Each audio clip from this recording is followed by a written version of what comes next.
नमस्कार दोस्तों, बहुत बहुत स्वागत है आप सभी का हमारे इस यूट्यूब चैनल स्टडी वायर में। दोस्त मेरा नाम है हेमंत बड़ोदे और जैसा कि आपको पता है कि मैं इस प्लेटफॉर्म पर आपको जीएस पढ़ा रहा हूं और मैंने इससे पहले आपको भारत का जियोग्राफी के अंतर्गत मैंने 5 लेक्चर अपलोड कर चुका हूं, जिसके अंतर्गत मैंने भारत का सामान्य भूगोल की चर्चा करी है। लेकिन अब हुआ क्या कि अभी हाल ही में एक नोटिफिकेशन आया है जिसके अंतर्गत आपने देखा होगा कि जेल प्रहरी की वैकेंसी आई है और उसका एग्ज़ाम होगा नवंबर में। अब चूंकि जेल प्रहरी का एग्ज़ाम होने वाला है नवंबर में, तो उसी को दृष्टिगोचर रखते हुए हम अब कुछ नए सब्जेक्ट भी पढ़ेंगे और उसी सब्जेक्ट के अंतर्गत हम सबसे पहले क्या पढ़ने वाले हैं दोस्त, मध्य प्रदेश। क्योंकि मैं बात करूं जेल प्रहरी की तो इसमें जो 20 नंबर होंगे, 20 नंबर का कवर, इसमें 20 नंबर में लगभग आपको 7 से 8 क्वेश्चन किसके मिलेंगे, एमपी के मिलेंगे। उसके पश्चात 2 से 3 क्वेश्चन आपके इतिहास के भी हो सकते हैं, हिस्ट्री के, ठीक है। 3 से 4 क्वेश्चन आपको मिलेंगे ज्योग्राफी के, ठीक है। 3 से 4 क्वेश्चन आपको मिलेंगे यहाँ से कॉन्स्टिट्यूशन से, कॉन्स्टिट्यूशन, और 3 से 4 मिल सकते हैं भाई आपके किसके, करेंट के क्वेश्चन, ठीक है। तो इस तरह से ये क्वेश्चन आगे पीछे 1-2 हो सकते हैं, लेकिन लगभग 20 नंबर के आएगा और ये 20 नंबर में सबसे ज़्यादा जो बजट रहता है वो किसका रहेगा, मध्य प्रदेश का। इस वजह से मैं आपको एक सब्जेक्ट और पढ़ा रहा हूँ जिसका नाम होगा क्या, मध्य प्रदेश। तो दोस्त आए पहले हम मध्य प्रदेश को थोड़ा सा जानते हैं, ठीक है। अभी हम क्या पढ़ने वाले हैं, मध्य प्रदेश पढ़ने वाले हैं, ठीक है। तो मध्य प्रदेश को समझो, पहले हम क्या पढ़ने वाले भाई, एमपी। सबसे पहले मैं अगर बात करूं मध्य प्रदेश की, अब चूंकि आपको नाम से यहां से क्वेश्चन पता चलेगा, मध्य का मतलब ये होता है कि क्या होगा भाई, भारत के मध्य में स्थित है, इसी वजह से इसे क्या कहा जाता है, मध्य प्रदेश। अब मध्य प्रदेश कहा गया इसको, मध्य प्रदेश सबसे पहले किसने कहा था, तो भारत के जो प्रथम प्रधानमंत्री थे दोस्त, जवाहरलाल नेहरू,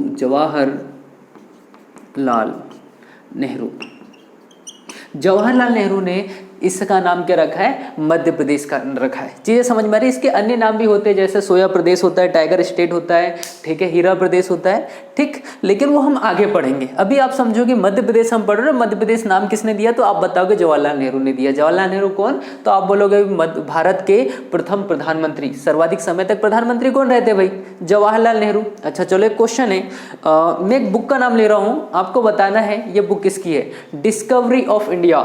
ये बुक किसकी है, कमेंट बॉक्स में आप आंसर बताएंगे, डिस्कवरी ऑफ इंडिया किसके द्वारा लिखी गई है। चीजें समझ में आ रही है, ठीक। तो मध्य प्रदेश नाम किसने दिया, जवाहरलाल नेहरू ने, ठीक है।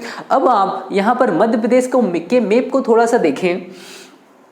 मध्य प्रदेश को के मैप को देखने के पश्चात ये आपको क्या दिखेगा, आप देखोगे कि यह मध्य प्रदेश की जो आकृति है ये बैठे हुए ऊंट के जैसी है, बैठे हुए ऊंट की जैसी है, बैठे हुए ऊंट की जैसी। अब हो सकता है यहाँ पर दिख नहीं रहा होगा आप लोगों को, क्योंकि मैंने मैप बहुत अच्छा तो बनाया नहीं है, लेकिन फिर भी आप याद रखेंगे मध्य प्रदेश की आकृति कैसी होगी, तो आप बताओगे बैठे हुए ऊंट की जैसी। अब समझना मैं क्या बोल रहा हूँ, मध्य प्रदेश कहाँ स्थित है, तो आप बताओगे भारत के मध्य में है। मध्य प्रदेश नाम किसने दिया, तो आप बताओगे भारत के प्रथम प्रधानमंत्री जवाहरलाल नेहरू जी ने दिया है। चीज समझ में आ रही है। मध्य प्रदेश की आकृति कैसी होती, आप बताओगे किसके जैसी होगी, तो बैठे हुए ऊंट की जैसी होगी। अब समझो दोस्त, जैसा कि मैंने ज्योग्राफी के प्रथम लेक्चर में आपको बताया था, अक्षांश रेखा क्या होती है, अक्षांश रेखा क्या होती है। इसके बाद मैंने देशांतर रेखा क्या होती है ये भी बता चुका हूँ, देशांतर रेखा। चीज समझ रहे हो, अक्षांश रेखा क्या होती है, देशांतर रेखा क्या होती है, इसके बारे में हमने आपको बताया था। और उसी समय मैंने एक शब्द और बताया था, कर्क रेखा। कर्क रेखा 23.5 डिग्री उत्तरी गोलार्ध में स्थित होंगी, ये 23.5 डिग्री उत्तरी गोलार्ध में स्थित होंगी। तो वहां पर मैंने आपको क्या ये बताया था कि कर्क रेखा भारत के जिन राज्यों से गुजरती उसमें मध्य प्रदेश भी है, तो बिल्कुल आपको बताया था मैंने, वहां पर गोला लगाकर बताया भी था। तो क्या मध्य प्रदेश से कर्क रेखा गुजरेगी, बिल्कुल गुजरेगी। तो आज हम चर्चा करेंगे इन्हीं कुछ चीजों पर, ठीक है। अब समझो दोस्त, बात करते अक्षांश और देशांतर, इसका मतलब अब जो मध्य प्रदेश से हम टॉपिक सबसे पहले उठाएंगे उसके अंतर्गत मैं बताऊंगा मध्य प्रदेश का, एमपी का अक्षांशीय एवं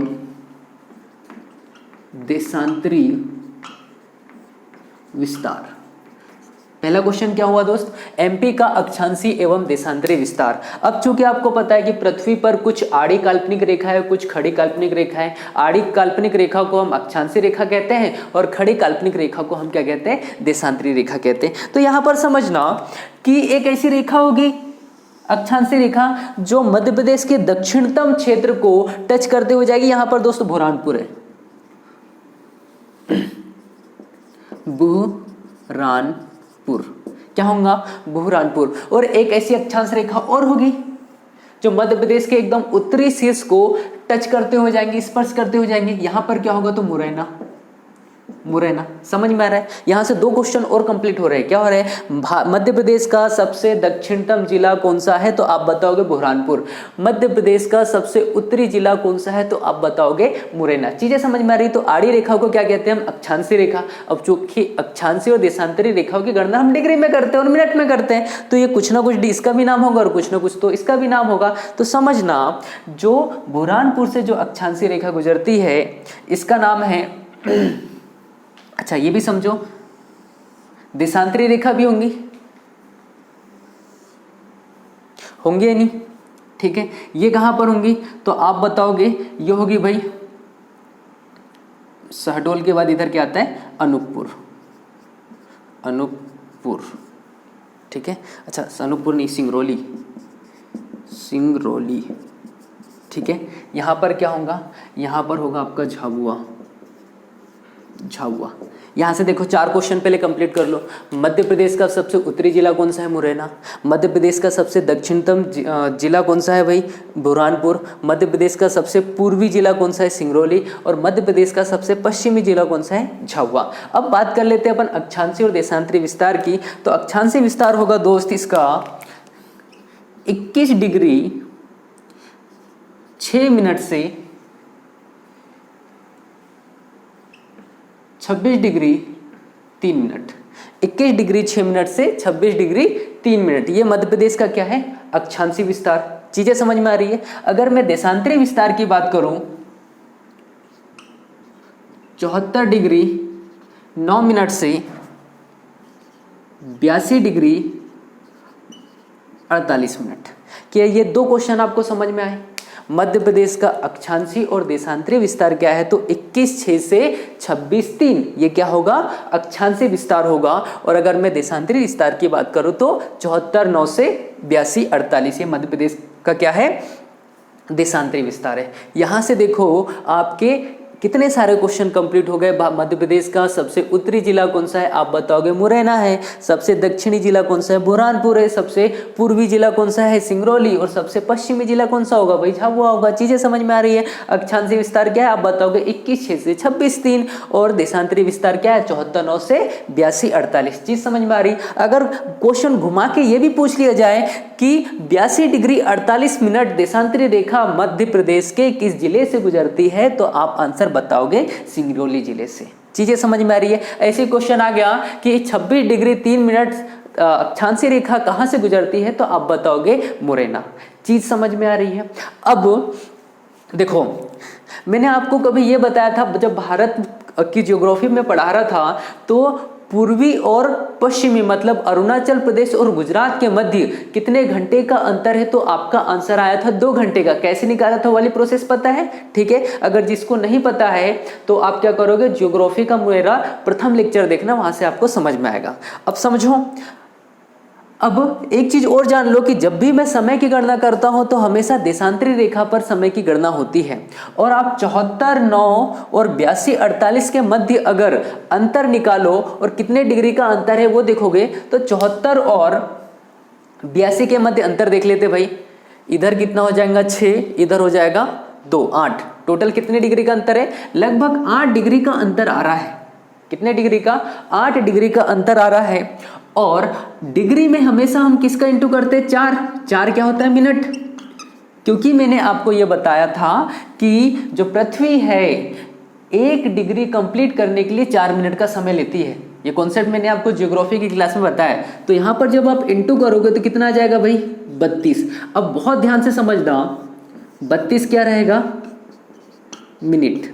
लेकिन यहां समझो यहाँ पर कुछ डिग्री और यहाँ पर कुछ मिनट और यहाँ पर कुछ मिनट है या नहीं, इसका कैलकुलेशन अपन ने किया क्या, नहीं किया। तो लगभग मान लो कि जो छोड़ दिया हमने दशमलव में वो 2 मिनट का अंतर लेके आ रहा है। तो 32 और 2 और याद रखना, तो टोटल 34 मिनट। बहुत important question, last time SI में भी पूछा गया क्वेश्चन है ये। तो क्वेश्चन ये आ गया, मध्य प्रदेश के पूर्वी और पश्चिमी के मध्य कितने मिनट का अंतर आता है? आपका आंसर आएगा 34 मिनट का अंतर आता है। कैसे निकाला समझ में आया? 32 कैसे आया? क्योंकि हमने पूरी संख्या ली थी, वहां पर हमने जो मिनट का आंकड़ा था उसको कंप्लीट नहीं किया था। चीज समझ में आ रही है? अगर आप उसको भी करोगे तो एग्जैक्ट कितना आएगा? 34 मिनट। क्वेश्चन समझ में आ रहा है? मध्य प्रदेश के पूर्व और पश्चिम के मध्य कितने मिनट का अंतर है? तो आप बताओगे 34 मिनट का। या फिर क्वेश्चन ये आ जाए कि सिंगरौली और झाबुआ के मध्य कितने मिनट का अंतर होता है? तो आप बताओगे कितने मिनट का अंतर है भाई? 34 मिनट का अंतर है। क्या इतनी चीज समझ में आई? अक्षांशीय और देशांतरी विस्तार समझ में आया आपको? ठीक है, आगे पढ़े अपन। आगे देखो, तो हमने अक्षांशीय और देशांतरी विस्तार पढ़ लिया भाई। अब समझो, अब हम पढ़ लेते हैं थोड़ा सा मध्य प्रदेश के, एमपी के पड़ोसी राज्य, एमपी के पड़ोसी राज्य कि मध्य प्रदेश से ऐसे कौन कौन से राज्य हैं जो राष्ट्रीय सीमा बनाते हैं। समझ में आया क्वेश्चन क्या है? तो कौन कौन से राज्य, थोड़ा पढ़ ले भाई। देखो, इस छोर पर आता है राजस्थान, क्या आएगा? राजस्थान। चीजें समझ में आ रही भाई? यहां पर आएगा आपका उत्तर प्रदेश, ठीक है। इस क्षेत्र में आएगा छत्तीसगढ़,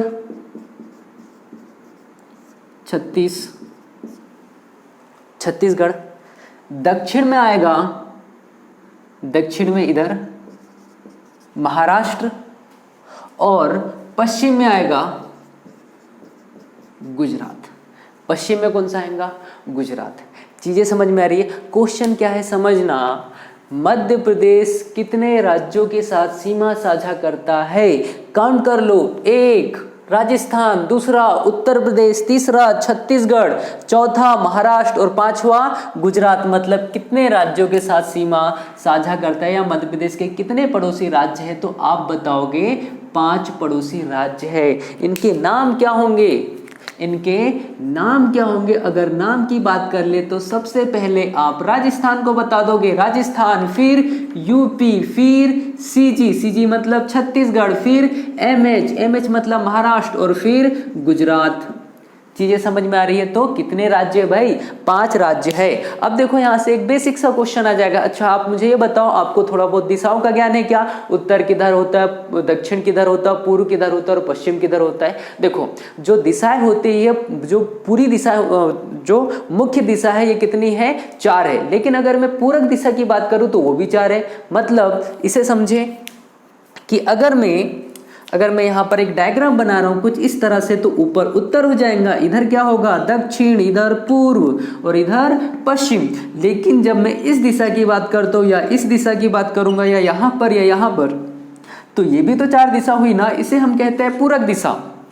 अगर मैं यहाँ पर बात करूँ तो ये किस दिशा में? तो आप बताओगे नहीं ये पश्चिम में है, नहीं उत्तर में। तो किस में है? ये पश्चिम उत्तर में है। चीजें समझ में आ रही है? ये किस में है? तो आप बताओगे पूर्व उत्तर में है। ये किस में है? दक्षिण पूर्व में है। और ये किस में है भाई? ये आप बताओगे कि पश्चिम दक्षिण में है। चीजें समझ में आ रही है? अब इसी तरह से समझो कि अगर क्वेश्चन आ गया कि राजस्थान मध्य प्रदेश के किस दिशा में है, तो आप बताओगे उत्तर पूर्व में स्थित है राजस्थान। चीजें समझ में आ रही है? या फिर क्वेश्चन आ गया कि मध्य प्रदेश के उत्तर पूर्व में कौन सा राज्य है, तो आप बताओगे राजस्थान है। चीजें समझ में आ रही है? अब दूसरा क्वेश्चन समझो, अगर क्वेश्चन आ गया मध्य प्रदेश के उत्तर पूर्व में कौन सा राज्य है, तो आप बताओगे उत्तर प्रदेश। राजस्थान क्या था? उत्तर पश्चिम में कौन सा राज्य है? तो राजस्थान। लेकिन क्वेश्चन आ गया उत्तर पूर्व में कौन सा राज्य है, आप बताओगे उत्तर प्रदेश। क्वेश्चन आ गया कि मध्य प्रदेश के पूर्व में कौन सा राज्य है, आप बताओगे छत्तीसगढ़। मध्य प्रदेश के दक्षिण में कौन सा राज्य है? महाराष्ट्र। मध्य प्रदेश के पश्चिम में कौन सा राज्य है? गुजरात। चीजें समझ में आ रही है? तो इस तरह से आप मध्य प्रदेश के पड़ोसी राज्य भी बता सकते हो कौन कौन से हैं। अब बहुत ध्यान से समझना दोस्त, मैं मध्य प्रदेश की बात कर रहा हूँ और यहाँ पर अच्छा ये चीज़ समझ में आ गई आप लोगों को, इसे मिटा दूँ मैं। मध्य प्रदेश के कितने पड़ोसी राज्य हो गए भाई? तो आप बताओगे 5, कौन कौन से? तो आप बताओगे राजस्थान, उत्तर प्रदेश, छत्तीसगढ़, महाराष्ट्र और गुजरात। क्या आपको इतनी चीज़ें समझ में आ रही है? चले अब आगे बढ़ते हैं अपन। अब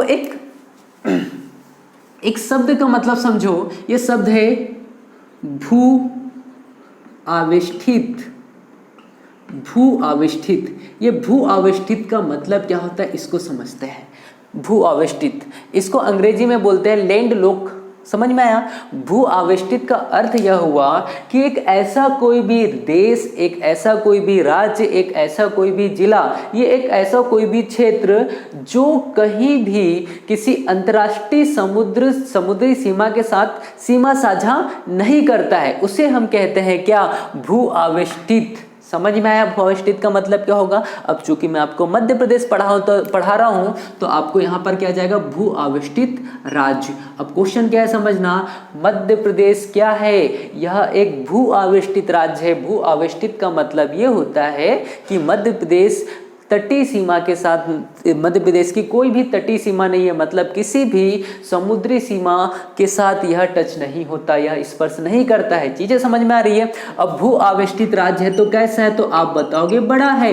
बड़ा का अर्थ क्या हुआ कि भारत का सबसे बड़ा भू आवेष्टित राज्य कौन सा होगा भाई? तो आप बताओगे मध्य प्रदेश होगा। भू आवेष्टित का मतलब समझ में आया? जैसे एक छोटा सा क्वेश्चन आ जाएगा कि विश्व का सबसे बड़ा भू आवेष्टित देश कौन सा है, तो आप बताओगे क्या? मंगोलिया। चलो मंगोलिया सेकेंड नंबर पे, प्रथम नंबर पे कौन है आप ये बताइएगा। ठीक है, चले तो क्या इतनी सी चीज समझ में आई आप लोगों को? समझ में आ रहा है? चले आगे पढ़ ले अपन। तो भू आवेष्टित का मतलब आप बहुत आसानी से समझ चुके हो। ठीक है, चले मिटा दो इसको मैं।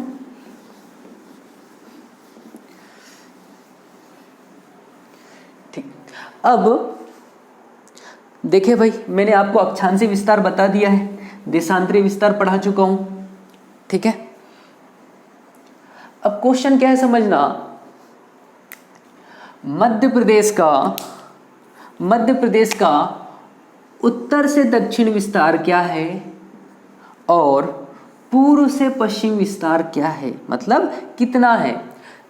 जब आप मैप को बहुत ध्यान से देखोगे दोस्त तो समझना। अभी अच्छा आपको यहाँ पर एक चीज समझ में आ रही है, दोनों लाइन लगभग बराबर दिख रही है, लेकिन ऐसा नहीं है।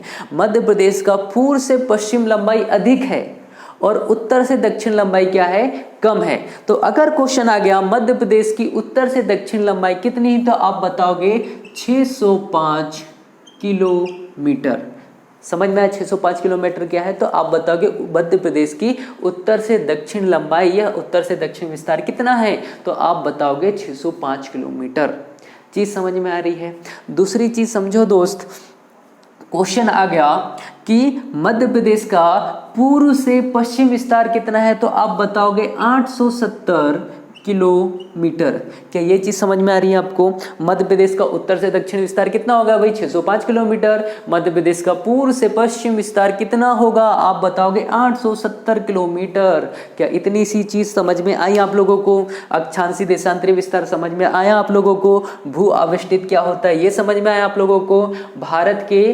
मध्य प्रदेश के पड़ोसी राज्य कितने हैं ये समझ में आया आप लोगों को? अब मैं आपको क्या बता रहा हूं, देखना समझना। क्वेश्चन क्या आएगा कि मध्य प्रदेश किस राज्य के साथ सबसे अधिक सीमा साझा करता है। अब चूंकि ये क्वेश्चन जो है ये आपको बहुत ज्यादा विवादित मिलेगा, लेकिन मैं आपको यहां पर एकदम क्लियर बता रहा हूं, बहुत ध्यान से समझना।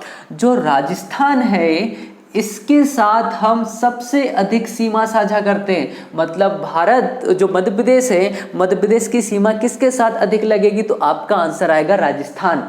लेकिन अगर क्वेश्चन आ गया कि मध्य प्रदेश सबसे ज्यादा किस राज्य के साथ अपने जिलों की सीमा साझा करता है, तो आप बताओगे उत्तर प्रदेश। क्वेश्चन समझ में आ रहा है? अगर किलोमीटर की बात करेंगे तो आपका आंसर आएगा राजस्थान, और अगर मैं जिलों की बात करूंगा तो आंसर क्या आ जाएगा? उत्तर प्रदेश। समझ में आ रहा है? अच्छा, कई पुस्तकों में उत्तर प्रदेश आंसर दिया जाएगा। अगर क्वेश्चन ये पूछ लिया जाए कि मध्य प्रदेश सबसे ज्यादा सीमा किस राज्य के साथ साझा करता है, तो कई पुस्तकों में उत्तर प्रदेश है, लेकिन उसका वास्तविक आंसर क्या है? राजस्थान है। और जिलों की बात कर लेते हैं तो क्या हो जाएगा भाई? उत्तर प्रदेश हो जाएगा। क्या इतनी सी चीज समझ में आ रही है आप लोगों को? चले अब दूसरी चीज समझो भाई। जो मध्य प्रदेश है, देखो मैंने आपको ज्योग्राफी के लेक्चर में बताया था कि प्रायद्वीपीय भारत क्या है, और प्रायद्वीपीय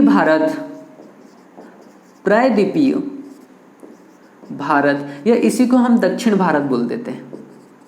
दक्षिण भारत, प्रायद्वीपीय भारत या दक्षिण भारत, ये किसका हिस्सा है? तो आपने आंसर वहां पर देखा था, यह गोंडवाना लैंड का हिस्सा है। जब मैंने वो चीज पढ़ाई थी तो आपको मध्य प्रदेश के बारे में बताया था कि मध्य प्रदेश भी जो है ये किसका हिस्सा है, तो आप बताओगे गोंडवाना लैंड का ही हिस्सा है। ये भी किसके अंतर्गत आएगा? प्राय ये भी आएगा प्रायद्वीपीय भारत या फिर दक्षिण भारत के अंतर्गत। समझ में आया? लेकिन मैं गोंडवाना लैंड के हिस्से की बात कर रहा हूं, लेकिन अगर आपसे ये पूछ लिया क्या यह दक्षिण भारत का एग्जैक्ट हिस्सा है, तो बिल्कुल नहीं है, क्योंकि हम कर्क रेखा के दक्षिण वाले पार्ट को दक्षिण भारत बोलते हैं और ऊपर वाले भाग को हम क्या कह देते हैं? उत्तर भारत। ठीक है, चीजें समझ में आ रही है? आगे बढ़े तो मध्य प्रदेश जो है किसका हिस्सा है, तो आप बताओगे गोंडवाना लैंड का ही हिस्सा है। चीजें समझ में आई? क्या इतने क्वेश्चन आपको याद रखें, आप लोग याद रख पाओगे? आगे बढ़े अपन, चलो आगे पढ़ते हैं।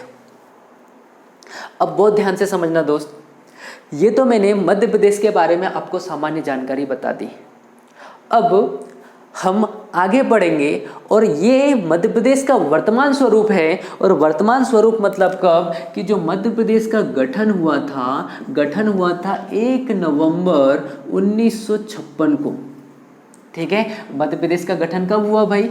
1 नवंबर 1956 को। लेकिन अब ये चीज समझने योग्य है कि मध्य प्रदेश का गठन 1 नवंबर 1956 को हो रहा है, लेकिन भारत तो आजाद 15 अगस्त 1947 को हो गया था। मध्य प्रदेश का गठन 1 नवंबर 1956 को हुआ, लेकिन 15 अगस्त 1947 को क्या हो चुका था? भारत आजाद हो चुका था।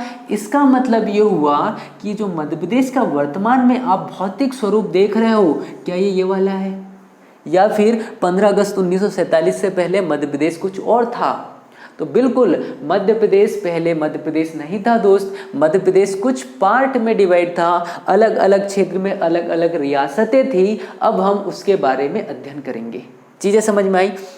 ठीक है, देखो मध्य प्रदेश का गठन कब हुआ भाई? 1 नवंबर 1956। और वर्तमान में अभी जो ये भौगोलिक क्षेत्र देख रहे हो, वैसे ये भी वाला नहीं है। यहाँ पर 1 नवंबर 2000 को क्या हुआ था दोस्त?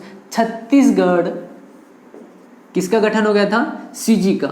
सीजी मतलब छत्तीसगढ़ का गठन हो चुका था। किससे टूटकर? तो मध्य प्रदेश से टूटकर। तो वर्तमान में आप जो मध्य प्रदेश देख रहे हो वो 1 नवंबर 2000 के बाद वाला मध्य प्रदेश देख रहे हो। चीजें समझ में आ रही है? वास्तव में 1 नवंबर 1956 में ये वाला जो क्षेत्र है ये भी किसका हिस्सा था? तो ये मध्य प्रदेश का हिस्सा था। छत्तीसगढ़ किसके अंतर्गत आता था भाई? मध्य प्रदेश के अंतर्गत आता है। तो अभी जो वर्तमान स्वरूप देख रहे हो कब का है? 1 नवंबर 2000 को।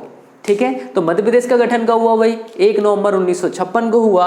लेकिन 1 नवंबर से पहले मध्य प्रदेश कैसा था? तो मध्य प्रदेश एक राज्य नहीं था, अलग अलग क्षेत्र अलग अलग रियासतों में विभाजित थी। तो इसके बाद वाले लेक्चर में हम मध्य प्रदेश का वाला स्वरूप देखेंगे। 1947 के समय मध्य प्रदेश का भौतिक स्वरूप कैसा था, फिर हम पढ़ेंगे 1 नवंबर 1956 को मध्य प्रदेश का भौतिक स्वरूप क्या हुआ, और वर्तमान में मध्य प्रदेश का भौतिक स्वरूप किस तरह से है, कौन कौन से राज्य मध्य प्रदेश में वर्तमान में स्थित है, कितने राज्य हैं, उनका गठन कब हुआ, इन सभी की चर्चा हम करेंगे अगले लेक्चर में। समझ में आ रहा है दोस्तों? तो आज के लिए इतना ही। जय हिंद, जय भारत।